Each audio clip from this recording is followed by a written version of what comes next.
Hello, hello. It is Jamila McMallow, mindset coach for women executives and entrepreneurs here. I am happy to be back going live. I was in a training last week, so I was unable to do that. So I'm really happy to be here with you today.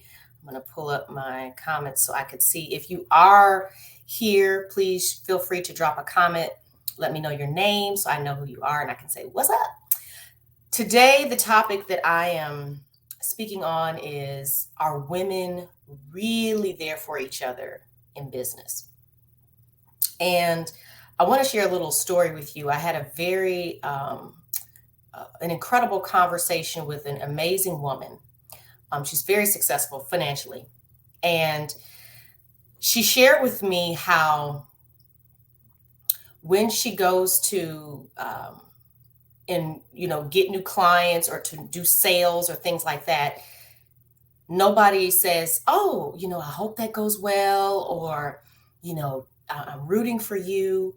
I know this isn't easy, but hey, there's nobody saying those types of things to her. They're more or less saying like, oh, well, you got it, or yeah, I don't have to say that you're going to do well because you always do well, kind of like dismissing her need in a sense for encouragement, that because she makes it look easy, that somehow means that it is easy for her. And so the challenge with that is, with us as women here in this business world, this, whether it's entrepreneurial, whether it's corporate, it's this energy, this masculine energy of of just, hey, you got this, man, you can do it, this kind of thing. There's nothing wrong with that. It's a time and a place for it, right? But as women, we encourage each other and support differently. And we have to start getting more comfortable with bringing that feminine, softer energy of being encouraging, of being nurturing, of being truly supportive to other women that are out here doing hard things. We're all doing hard things. We're all showing up every day, whether it be in corporate, blazing new trails. We're all showing up in our businesses every day, doing things we didn't see our mothers or other relatives doing. We all have husbands, or maybe we don't. Maybe we're alone. We have kids. Whatever it is, we're all dealing with all kinds of challenges.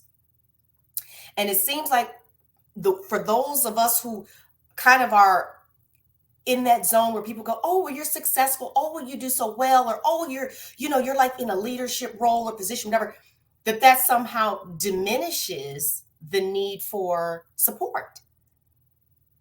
When it's the women who are typically at the front, who are taking the lead, who are the ones in the need of most support, because they're kind of holding everybody else up and together. And so when she shared that with me about the fact that, because she does do well, nobody is saying to her, hey, I really hope this call goes well for you. I really hope you do a good job. I know this isn't easy.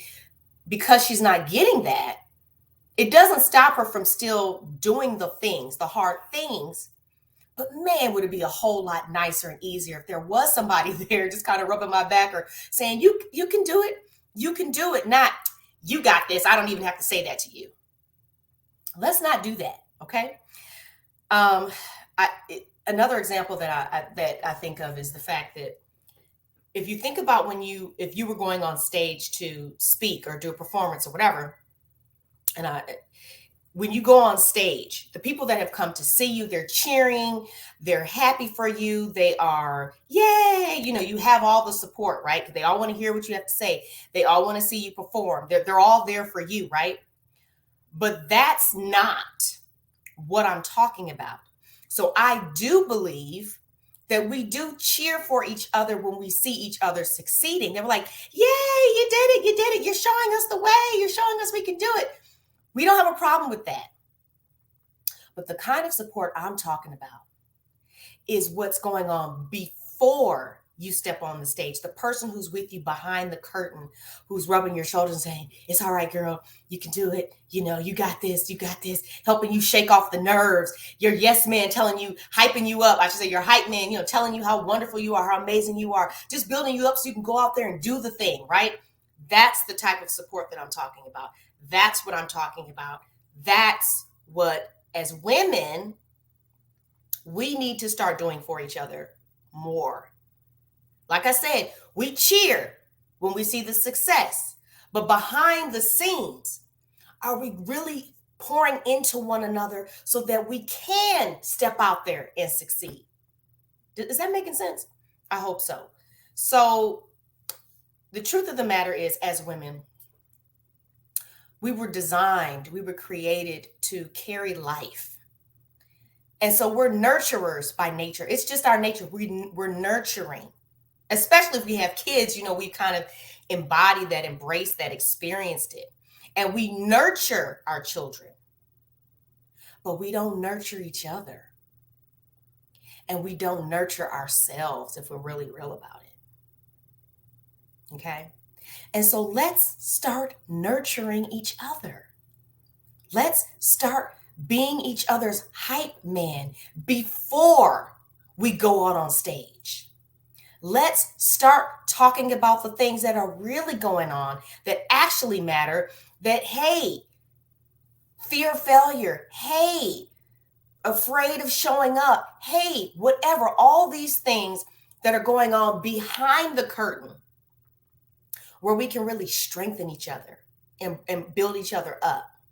I think this is an important conversation, an important discussion, and an area that as women, we all can really work together to support one another on. Okay. Now, when it comes to why we're not nurturing or with each other this way, as I said, let's face it, the business world, whether corporate or even in the entrepreneur space, has been typically dominated by men. So it's a lot of masculine energy, a lot of go do and pushing. You know, that's the energy that we have to kind of play into. But when we're dealing with each other,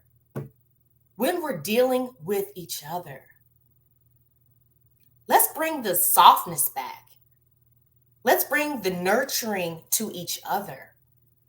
Let's be that soft place for each other to fall.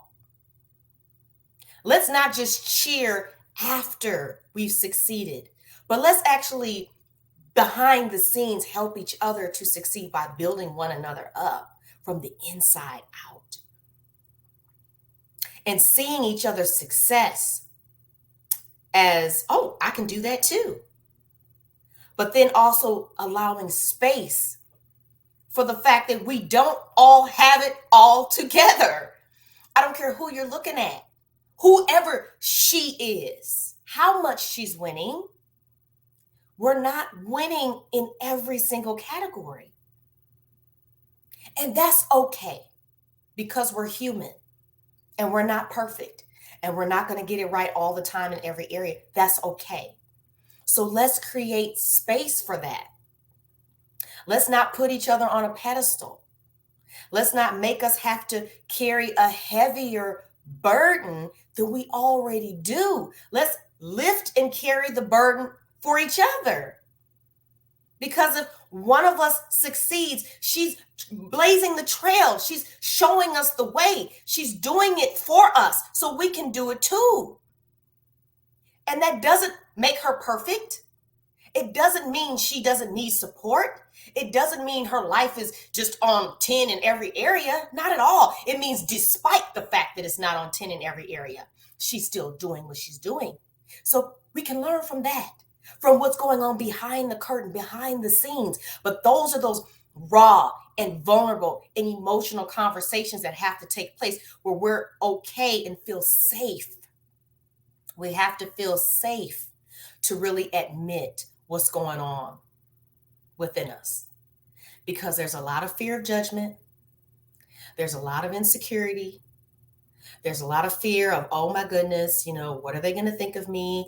Oh my goodness, are they going to hire me? Or, oh my goodness, are they not going to refer me? Because Or, oh my goodness, are they going to fire me? If you're working, whatever the case is, it's a lot of judgment, a lot of worry and concern about what other people are going to think if we let our hair down. And listen, I had a brief conversation with a woman who wrote a very powerful post yesterday that just really inspired me. And she made a really great comment when she and I chatted. She said, everybody doesn't get access to every part of you.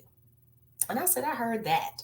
So I am not in any way advocating that we just spill our guts, to everybody and anybody who will listen. No, people have to earn our trust, etc. They have to create a space that's safe enough for us to do that.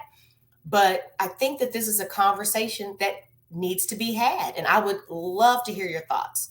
So whether you're watching live or you're watching in the replay, please drop your thoughts in the comments and let's discuss this, because I really think as women, we can absolutely do an even better job of supporting one another in business.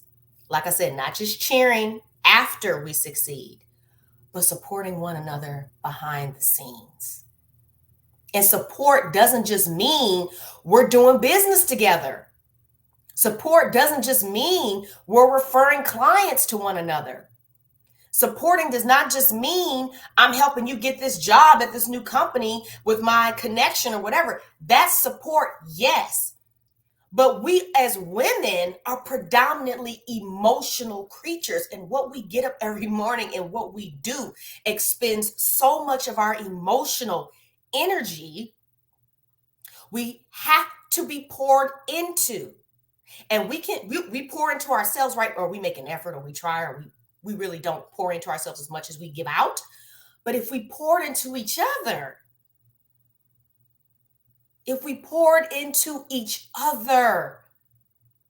imagine what that would do.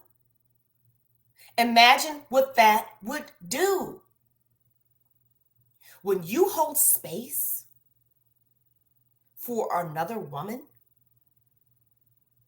without worrying about whether she's going to hire you, without worrying about what financial benefit is in this for me, when we hold space for a woman to fall apart and pick herself back up and move on with the hard things that she's doing every day, that's called being generous. And when we give of our time and energy and supporting one another, when we give, we're going to get that back tenfold. But let's start pouring into each other. I have had women pour into me in these last few months who have held space for me that I didn't know, other than they, reached out to me, really. And so it's possible, it's there. So let's just do more of that. But that's what I'm talking about when I say, do women really support each other in business? I do believe as women that we do use our money, our dollars to support each other. As long as we're not dealing with money blocks and being cheap and okay, that's a whole nother video, a whole nother conversation. But I do believe that we have created networks and communities where that takes place. But the emotional support, that's not just a conversation, a random, room on Clubhouse where we're just talking about a bunch of different things and, and there's no real resolution. Because I'm just putting you like this. The women who, like I said, who are blazing the trail, who we view as the most successful, you are not about to spill your guts in a Clubhouse room in front of all these people. We're just not going to do that. We're just not. And that's okay. But all I'm saying is, let's try a little harder to create safe spaces for one another, to be a hype woman for one another, and to have these vulnerable and raw and real conversations around the real challenges behind being successful as a woman. And I'll say this too, because, I deal in the realm of, inner child healing, getting down to the core root of the issue. I will say this too, that for some women, the challenge behind being truly emotionally supportive or nurturing of other women has to do with the relationship they had with their mother. And even if that mother was loving, like she provided, she was there, she was encouraging, if she herself wasn't very nurturing or emotional or emotionally supportive or modeled for you that crying and all these other things, those are weaknesses, stop all that, pull yourself together. If you got any kind of that conditioning or messaging, you may not be comfortable with not only revealing your emotions, but basically creating a space for somebody else to spill theirs all over you. You may not be comfortable with that, and that's okay. I got that. I totally get it. Oh, hey, Kiana. No problem, no problem. So that is my message for you today, or that's the conversation. I just kind of want to get started. I know that I touched on several different points, but I just want to drive it home that women, as women, our superpower are our emotions. Our superpower is our emotions. Our emotions are not a weakness, not for us, because what we feel, we create. And when we understand and learn how to allow ourselves to feel and to process things in a healthy way, not self awareness, that's just step one. Self awareness, again, another video for another day. Don't get me started. Self awareness is not healing, and it is not, that's not what I'm talking about. Just having an awareness of things. Great. Thanks for the FYI. But what I'm really talking about is when you learn when you really understand the power that you possess emotionally, that what you feel you create, then your whole life, you have the power to change it. And when you harness that, when you understand it, you also have the power to support and hold up another woman so that she can change hers too. So I hope that this landed. And I hope that you enjoyed this topic and this conversation. Like I said, I'm just happy to be here again with you all. And I hope to hop back on, if not tomorrow, definitely regularly. And anyway, if you're watching live, thank you for watching. And if you are watching the replay, please drop a comment so I know you were here. And other than that, I will see you next time. Take care.